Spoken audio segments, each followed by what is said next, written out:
Pharmacy करने के बाद सरकारी नौकरी मिलेगी या नहीं, यह सवाल हर फार्मेसी स्टूडेंट के मन में जरूर आता है। कुछ लोगों को लगता है कि सिर्फ मेडिकल शॉप या कंपनी ही रास्ता है, लेकिन असल सच्चाई यह है कि गवर्नमेंट सेक्टर में भी फार्मेसी का वैल्यू बहुत बड़ी है।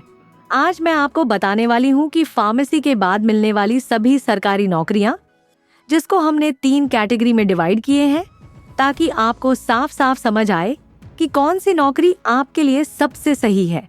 और एक ही रिक्वेस्ट आपको कि आप प्लीज वीडियो को पूरा देखें, ताकि वीडियो के लास्ट में आपके लिए कुछ खास है। तो चलिए वीडियो शुरू करते हैं। पहले जो जॉब कैटेगरी 1 है, ये jobs highly reputed officer level की जॉब होते हैं और इनकी स्टार्टिंग सैलरी 50,000 से ज्यादा होती है, लेकिन इसे पाना आसान नहीं है। आपको कड़े एग्जाम्स और चैलेंजेस फेस करने पड़ते हैं। फिर आती हैं कैटेगरी 2 जॉब्स, ये होती हैं central government jobs. Pharmacy students की सबसे पसंदीदा जॉब्स में से एक। क्यों? क्योंकि इनकी एग्जाम और एग्जाम पैटर्न न बहुत इजी न बहुत हार्ड होती है। स्टार्टिंग सैलरी 30,000 से 50,000 है, लेकिन इसे पाने के लिए भी आपको मेहनत और स्ट्रैटेजी चाहिए।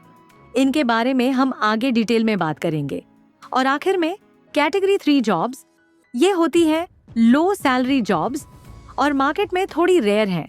ये कॉन्ट्रैक्चुअल या परमानेंट दोनों हो सकती हैं। इनकी स्टार्टिंग सैलरी 30,000 रुपये या उससे कम होती है। अभी हम यह 3 कैटेगरी के जॉब्स को डिटेल में बात करेंगे, लेकिन दोस्तों, अगर आप चैनल पर नए हैं तो चैनल को सब्सक्राइब जरूर ही करें इस तरह की इंफॉर्मेटिव वीडियो के लिए। तो चलिए बिना देरी किए शुरू करते हैं कैटेगरी नंबर 3 जॉब्स के बारे में। यह वो जॉब्स हैं जो बहुत कम वैकेंसी निकलती हैं, और जैसे कि हमने बात की, ये कॉन्ट्रैक्चुअल और परमानेंट दोनों हो सकते हैं और स्टार्टिंग सैलरी 30,000 और उससे नीचे होता है। ये जॉब है बैंक फार्मासिस्ट, सरकार organisation pharmacist, ISRO pharmacist, airport pharmacist और नेचएम फार्मासिस्ट। जी हाँ, हमारे देश का सबसे बड़ा bank state bank of India भी अपने हॉस्पिटल्स और स्टाफ के लिए फार्मासिस्ट रखता है। क्वालिफिकेशन में डी फार्मा या बी फार्मा और कुछ सालों का एक्सपीरियंस जरूरी होता है। स्टार्टिंग सैलरी 25,000 से 30,000 per month with fix duty hours. कोई एक्स्ट्रा प्रेशर नहीं, लेकिन डाउनसाइड ये है कि ये वैकेंसी बहुत रेयर होती है। हर 4 से 5 साल में एक बार आती है और ग्रोथ भी लिमिटेड होती है। अब बात करते हैं भाभा एटॉमिक रिसर्च सेंटर, एनपीसिल, भेल जैसी जगहों की। यह ऑर्गेनाइजेशंस रिसर्च ओरिएंटेड है और इनके अंदर फार्मासिस्ट का रोल हेल्थ केयर सपोर्ट में होता है। सैलरी 28,000 से 30,000 और एलिजिबिलिटी वो सेम बी फार्मा और डी फार्मा होते हैं।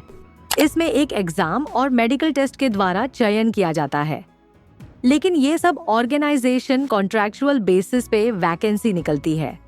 सिमिलरली दोस्तों, NHAIM यानी नेशनल हेल्थ मिशन के द्वारा भारत सरकार फार्मासिस्ट की भर्ती निकालती है और हेल्थ मिशन स्कीम के अनुसार आपको किसी भी राज्य में पोस्टिंग दी जाती है। अब बात करेंगे सेकंड कैटेगरी जॉब के बारे में, जो कि है regular central and state government jobs. यह वो कैटेगरी है जो हर साल लाखों फार्मेसी स्टूडेंट्स को मौका देती है। इन जॉब्स की खासियत है कि जॉब आने के फ्रीक्वेंसी ज्यादा है, मतलब हर साल या फिर हर 2-3 साल में वैकेंसी निकलती है और बेसिकली परमानेंट जॉब होते हैं। इसमें आते हैं railway pharmacist, AIIMS pharmacist, army pharmacist, ESI pharmacist आदि। इन सब जॉब में से जो सबसे चहीते जॉब है वो है रेलवे फार्मासिस्ट। दोस्तों, रेलवे हर साल फार्मासिस्ट और अन्य पैरामेडिकल की भर्ती निकालते हैं। जॉब के लिए आपका बी फार्म या फिर डी फार्म कंप्लीट होना चाहिए। रेलवे एग्जाम को क्लियर करने के बाद आपका मेडिकल और इंटरव्यू होता है, जिसके बाद आपको पोस्टिंग दी जाती है। जबकि रेलवे एक सेंट्रल गवर्नमेंट की संस्था है, तो आपकी पोस्टिंग भारत की किसी भी राज्य में हो सकती है। स्टार्टिंग सैलरी 40,000 से लेकर 60,000 हो सकती है, जबकि ये एक रेप्यूटेड सेंट्रल गवर्नमेंट जॉब है। तो इसको पाने के लिए स्टूडेंट्स के अंदर बहुत कंपटीशन देखने को मिलते हैं।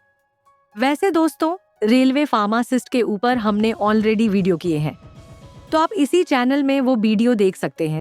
तो दोस्तों, अगर आप अब तक हमारे साथ बने रहे हो तो प्लीज वीडियो को लाइक और चैनल को सब्सक्राइब जरूर ही करें। ताकि आपका सपोर्ट बना रहा तो हम ऐसे ही शानदार वीडियो आपके लिए लाते रहेंगे। सिमिलरली दोस्तों, एम्स, ईएसआई अस्पताल में भी सेम प्रोसेस में भर्तियां निकलती है और पोस्टिंग दी जाती है। बात करें आर्मी फार्मासिस्ट की, तो इसके बारे में हमने वीडियो नहीं बनाए। अगर आपको आर्मी फार्मासिस्ट के ऊपर कंप्लीट वीडियो चाहिए तो कमेंट करें इंडियन आर्मी। अब बात करेंगे उस कैटेगरी जॉब के बारे में जो फार्मेसी फील्ड में सबसे पॉपुलर और हाईली प्रेस्टिजियस जॉब माना जाता है। कैटेगरी नंबर 1, जी हाँ, इस फर्स्ट कैटेगरी जॉब में इंक्लूड है DI यानी drug inspector, drug control officer, regulatory officer, food safety officer. पहले बात करेंगे ड्रग इंस्पेक्टर के बारे में। दोस्तों, ड्रग इंस्पेक्टर बनना हर एक फार्मेसी स्टूडेंट का सपना होता है क्योंकि इस जॉब खास ही उतना है। Drug inspector post pharmacy field का सबसे प्रेस्टिजियस ऑफिसर रोल माना जाता है। इस पोस्ट में आप पूरे जिले में मेडिसिन की क्वालिटी, सेफ्टी और लीगैलिटी चेक करते हैं। यानी सिंपल भाषा में बोले तो एक जिले में दवाई संबंधित होने वाले हर एक गतिविधि का पावर ड्रग इंस्पेक्टर के हाथ में होता है। ड्रग इंस्पेक्टर बनने के लिए यूपीएससी या स्टेट PSCs एग्जाम कंडक्ट करवाता है और रिजल्ट्स के अनुसार अगर आपका सिलेक्शन होता है तो आपको आपके राज्य के किसी वो जिले में पोस्टिंग दी जाती है। एलिजिबिलिटी में मिनिमम क्वालिफिकेशन में B फार्मास प्लस 18 महीने का मैन्युफैक्चरिंग या टेस्टिंग एक्सपीरियंस जरूरी होता है। ये कुछ राज्य में एक्सपीरियंस ऑप्शनल होता है। इसमें आपका स्टार्टिंग सैलरी 60,000 से लेकर 80,000 तक हो सकता है। ड्रग इंस्पेक्टर रोल में आपको फार्मा कंपनियों, मेडिकल स्टोर्स इंस्पेक्ट करना होता है। जॉब स्टेबिलिटी बहुत हाई होती है और प्रमोशन में सीनियर DI से असिस्टेंट ड्रग्स कंट्रोलर से डिप्टी कंट्रोलर तक का पाथ उपलब्ध होता है।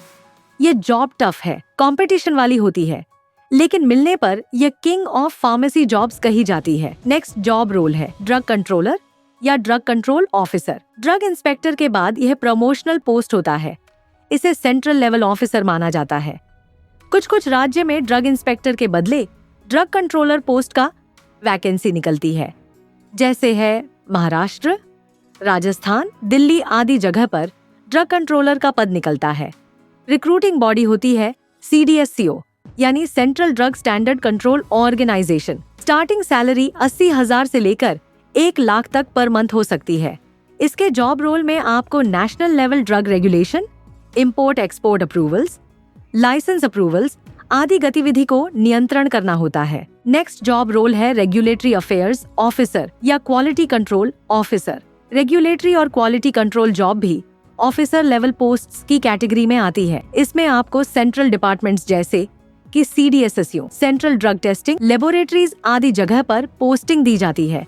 स्टार्टिंग सैलरी 50,000 से 70,000 होता है। सिमिलरली दोस्तों, नेक्स्ट जॉब रोल है फूड सेफ्टी ऑफिसर। अगर आप फील्ड वर्क पसंद करते हैं और इंस्पेक्शन का इंटरेस्ट रखते हैं तो फूड सेफ्टी ऑफिसर आपके लिए परफेक्ट है। ये पद स्टेट PSC या FSSAI के द्वारा चयन किया जाता है। एलिजिबिलिटी में B फार्म एलिजिबल है कुछ राज्य में। सैलरी 50,000 से लेकर 70,000 पर मंथ होता है। जॉब रोल की बात करें तो इसमें आपको फूड एंड ड्रग सेफ्टी सुनिश्चित करना होता है, जो कि अपने बहुत सारे मूवी में ये देखा होगा। इसमें आपको strong inspection power, field job के साथ ऑफिसर लेवल रिस्पेक्ट मिलता है। देखो दोस्तों, हर कैटेगरी की अपनी अपनी ब्यूटी है। कैटेगरी 3 में लर्निंग, कैटेगरी 2 में स्टेबिलिटी, कैटेगरी 1 में पावर और प्रेस्टीज। अगर आप मेहनत से और सही डायरेक्शन में चलेंगे तो फार्मेसी के बाद भी गवर्नमेंट सेक्टर में एक चमकदार करियर आपका इंतजार कर रहा है। तो दोस्तों, ये थे कुछ गवर्नमेंट जॉब ऑप्शंस जो कि फार्मेसी के बाद आपको चुन सकते हो। और याद रखो, डिग्री सबको मिलती है, लेकिन डायरेक्शन और डेडिकेशन बहुत कम लोगों के पास होता है। ड्रग इंस्पेक्टर का डिटेल इन्फॉर्मेशन आपको लेफ्ट वाली वीडियो में मिल जाएगी और दूसरे गवर्नमेंट जॉब ऑप्शंस के लिए आप राइट वाले प्लेलिस्ट जरूर देखें। अगर यह वीडियो आपको पसंद आया हो तो जेंटल रिमाइंडर, आपको वीडियो अच्छा लगा हो तो लाइक करें, अपने दोस्तों साथ शेयर करें और सब्सक्राइब करें APS फार्मेसी को, ताकि हम ऐसे ही और इन्फॉर्मेशनल वीडियोस आपके करियर की राह आसान बनाने के लिए लाते रहें। धन्यवाद।